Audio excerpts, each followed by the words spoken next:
Good evening, everybody, and thanks so much for joining us here on KXAN Live. I'm Will Dupree. We hope you're enjoying your Tuesday evening as we bring you more election results.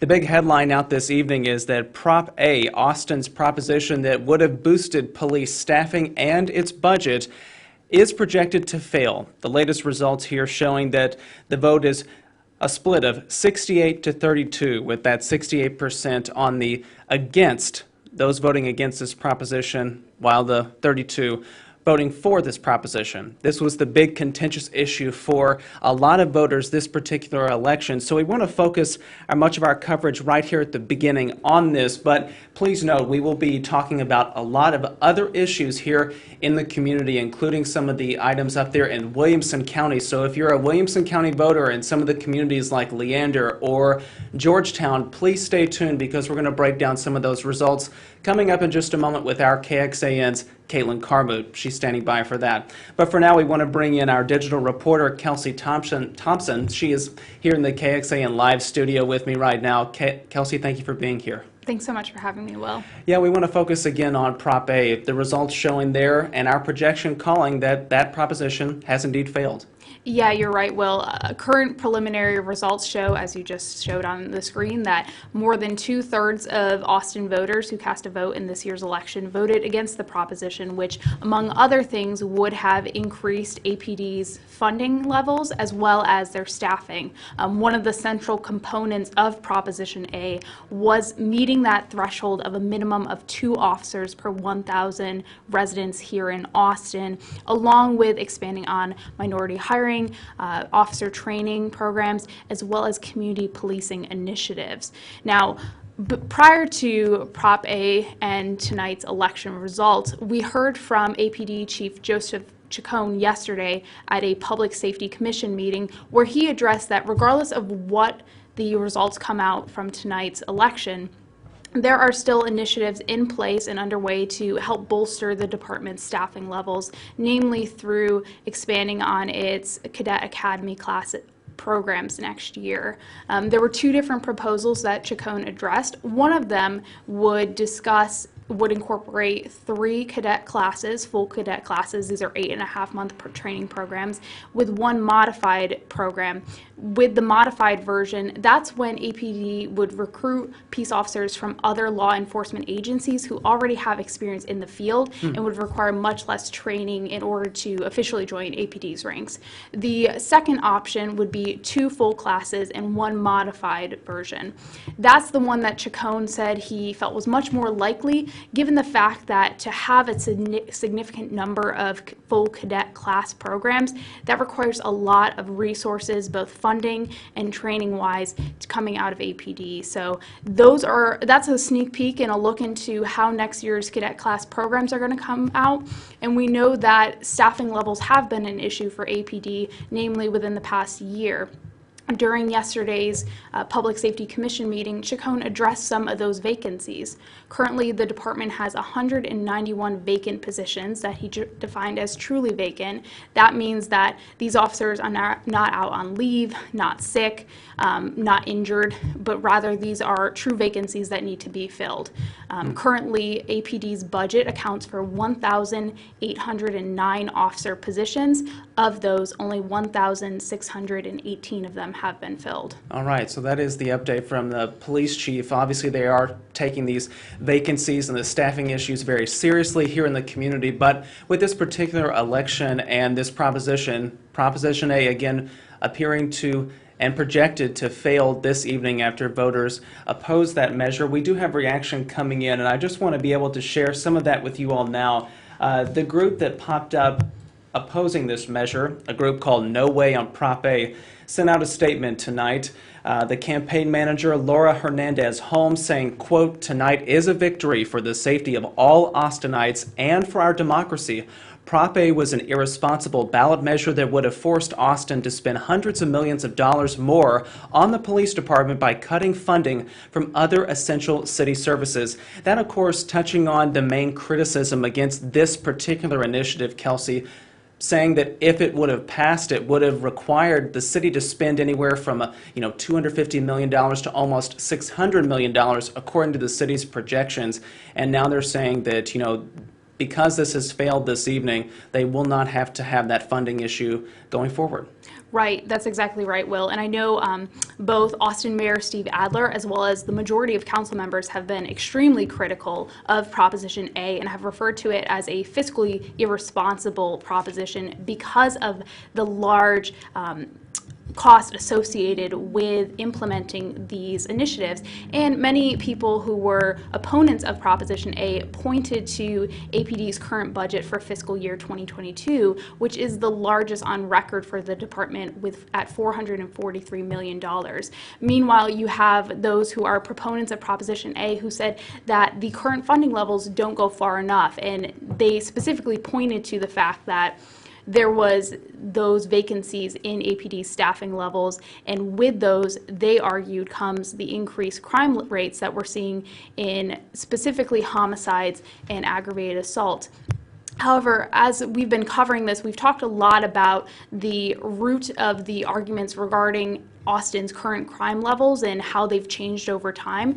And currently, Austin's homicide levels as well as aggravated assault levels are upticking, but that's also on trend with national statistics released by the Federal Bureau of Investigations, and we're also seeing a downturn in some crimes like burglaries, estimated number of rapes, and larceny and theft. So Austin has been very much on trend with some national levels, but both sides have agreed that public safety needs to be addressed here in Austin, especially considering that uptick in homicides this year.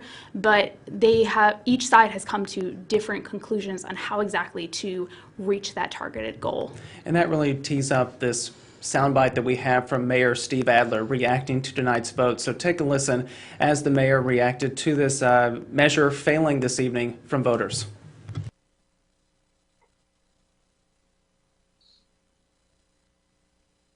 I think the voters said that we're concerned about public safety. We all are, and we always have to do better, but we want a comprehensive answer to public safety. There he was, Kelsey, speaking kind of about accountability, and that really came up this evening when the supporters of this proposition spoke after the initiative failed. Yeah, you're right, Will. It's interesting. Accountability was kind of the common thread between both sides' response to tonight's results. Save Austin Now co-founder Matt Makoviak told a crowd of supporters after preliminary results were coming in that this is just the beginning of Save Austin Now. And we've seen that this political action committee has become a really prominent force in Austin's political scene within the last year. They were the ones behind this past May's Proposition B, which was the reinforcement of Austin's camping ban. And they said that while tonight's results are disappointing, it is not going to deter them from continuing their initiatives well into 2022, and they kind of gave a sneak preview on what exactly those initiatives could look like. And I can tell you next year, we're going to fight harder, we're going to fight smarter, and we're going to do everything we can to make this a great city for everyone who lives here. And we have big battles ahead. We're likely to have a special election for Greg Gassar's city council seat.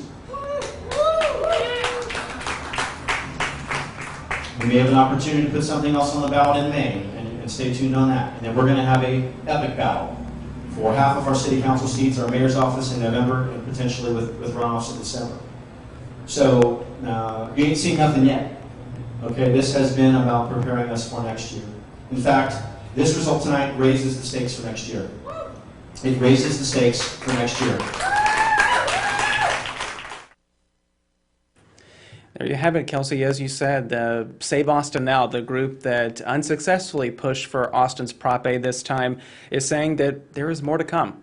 Yeah, exactly. And as we just heard Matt Makoviak say in that clip, we know we have some key races for Austin City Council coming up next year. So those appear to be some of those specific political arenas that Save Austin Now will be funneling its resources and attention into come 2022. We also want to share this statement from the Austin Police Association. This, of course, is the union for police officers here in our community. The leaders of this organization really backed Prop A. So they sent out a statement tonight reacting to the failure of this proposition, saying, quote, "The steps moving forward are up to the mayor and city council to get much-needed cadet academy classes going and start the rebuilding for the future of the Austin Police Department. We kept hearing Mayor Adler and council members say the budget already exists to hire 300 more officers, so let's get to work and get the process moving forward."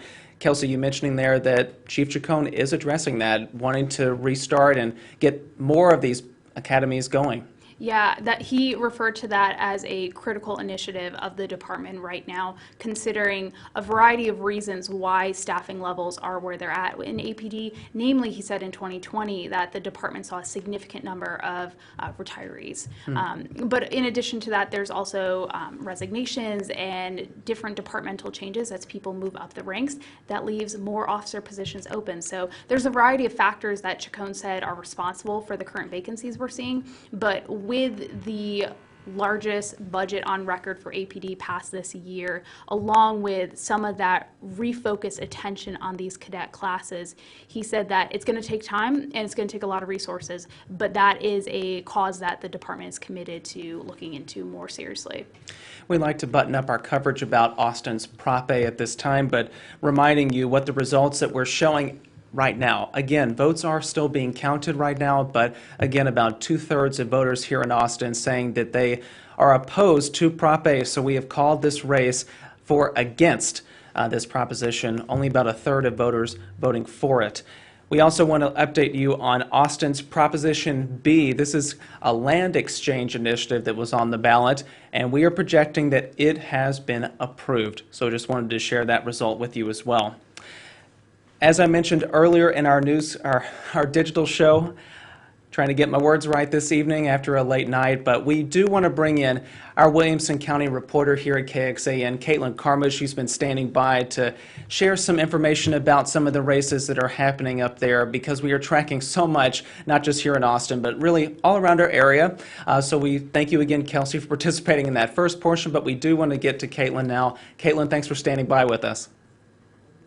Hey, good evening, Will. Yes, lots to cover in Williamson County. So I'm assuming we'll start with the Georgetown ISD bond. Yeah, let's get people updated on that. Yeah, absolutely. So this is, I just want to point out, this is one of the largest bonds that the school district has ever seen. It's totaled at $381 million. And, this covers things like aging facilities, trying to keep up with the growth. Obviously, we know in Williamson County, it is just rapidly growing city to city as people start to move out that way. So that's one of the target points here, is obviously keeping up with the incoming students. I think they're projecting about 3,000 students over the next 5 years. So that's a good amount coming into Georgetown ISD. Proposition A and Proposition B really addresses that growth and bringing in new schools. Those two are looking like they are going to pass. Right now, Prop A is at 56% compared to 43% against it. Prop B, which addresses some technology improvements at $16 million. That looks like it's also going to pass at 57% for and 43% against. Now, Prop C, D, and E, there's 5 propositions here. These are kind of, they're falling back a little bit. And these 3 propositions really target things like performing arts as well as athletics. Prop C is the Performing Arts Center, and then Prop C and D targets a district swim facility as well as renovating the tennis courts. These are falling behind, like I mentioned, and so they're looking like they are going to fail, but Prop A and B, which addresses that development and incoming students, are looking like this is going to be a passing of one of their largest bonds Georgetown has ever seen. Okay, so that's Georgetown Independent School District that had multiple bonds on the ballot for voters this time. Staying in Georgetown with the city itself, there was this proposition about alcohol sales within a certain portion of the city. Tell us about that particular initiative. Yeah, obviously you think in 2021 that this is just approved across the board. We are no longer in a prohibition area, but this is not. So this is kind of interesting here. In 2017, there's this portion of Georgetown. It's a new development called the Wolf Lakes Village. It was annexed into the city of Georgetown in 2017. However, what was not approved within that ordinance was alcohol sales. So that's kind of interesting as they plan for this massive development. Obviously, we're seeing that, like I mentioned, in Williamson County. They have to approve this within their ordinance. So they took this to voters and said, you know, if you want this, then please approve it. Because there is HEB, which is going to be one of their biggest stores in Georgetown, as well as Central Texas, is looking to move into this Wolf Lakes Village. And in order for them to be able to sell alcohol, they had to get this approved. And, you know, right now it's really just the HEB that's hoping to sell this. But obviously with this development, there could be more bars and restaurants that, you know, look to come in the future as well. And Caitlin, if you've had a chance to look at the numbers, where does this look like it's going to pass? This looks like it is certainly going to pass. Okay. Well, staying in Williamson County, since you were there as well and covering it wonderfully, I will say, I want to ask you about the Leander Independent School District's bonds, a number of initiatives there and a huge price tag that would fund many, many improvements at that district. Where does that stand this evening with voters? Yes, like you mentioned, huge price tag. This is at $772 million. And again, the largest bond that this district as well has ever seen. Right now, it's a pretty close battle. We're seeing 50% for Proposition A, which is going to be usually the Prop A's is their largest proposition. So this is valued at 772, I believe. 727 million, sorry. This is 50% for and 49% against. So a neck and neck battle. We're following this one closely. Prop B is technology developments. This is at 52% for and 47% against. And then Prop C targets the Performing Arts Center and auditoriums at some of those current and also incoming high schools.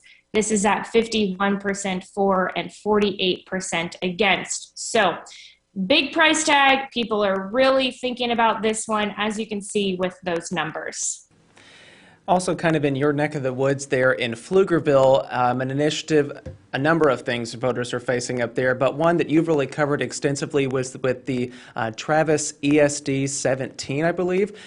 Where does that stand this evening after all of your coverage? Yeah, so this one, this has been a huge talker for Pflugerville residents. I'll just say that. This one is looking like it's not going to go through. So I'll give you a little bit of background here. ESD 17 was established last year in 2020, essentially to kind of just bring in more resources for fire and EMS services. And what they wanted to do initially was put an overlay, which would be an additional tax. That was voted down, and now they said, well, let's try and fund the ESD 17 services. So how that kind of equaled out is it would have cost the taxpayer, let's say you have a $300,000 average home, would have cost an additional $135 a year. That is looking like it is not going to go through. But the good news is City Council has said this is not the end-all be-all. They're currently in negotiations with a for-profit private vendor, which would come in and provide those EMS services.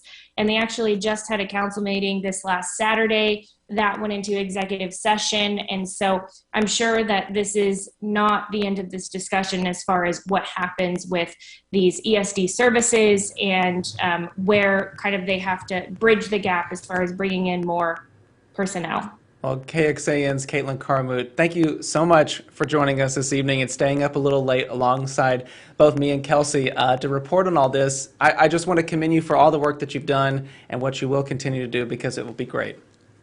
Awesome. Well, thanks so much, you guys. You have a good evening. All right. Thank you so much, Caitlin. Again, that is KXAN's Caitlin Carmuth. So we want to thank her again for all of her great reporting and providing that perspective, because there are so many different initiatives that we are tracking this evening. Lots of different ballot initiatives and proposals, and bond packages are up for votes this evening. So if you have any if you're wondering what the results were on those particular issues, they are available right now on our website. That's kxan.com. And you can also access it on your smartphone. So please download KXAN News app on your phone if you haven't done so already. Kelsey, before we go, I just want to mention to everybody out there that there were 8 constitutional amendments facing all Texas voters. And at this time, all 8 are on track to being approved. So just wanted to provide that little update for anybody who might be wondering about those, because we all voted on them. Absolutely, Will. And as you had mentioned before, all of that coverage on those 8 constitutional propositions, as well as local election results, are available at kxan.com. All right. KXAN's digital reporter, Kelsey Thompson, thank you again for joining me and sticking around for all that. We appreciate all of your hard work, because it is wonderful to highlight. Awesome. It's so appreciated. Thank you so much for the time, Will. All right.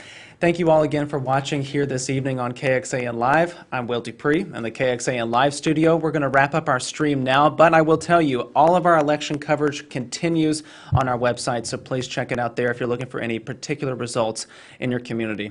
Thanks again for watching. We'll see you back here another time. Please, everybody, stay safe out there, be healthy, and take care.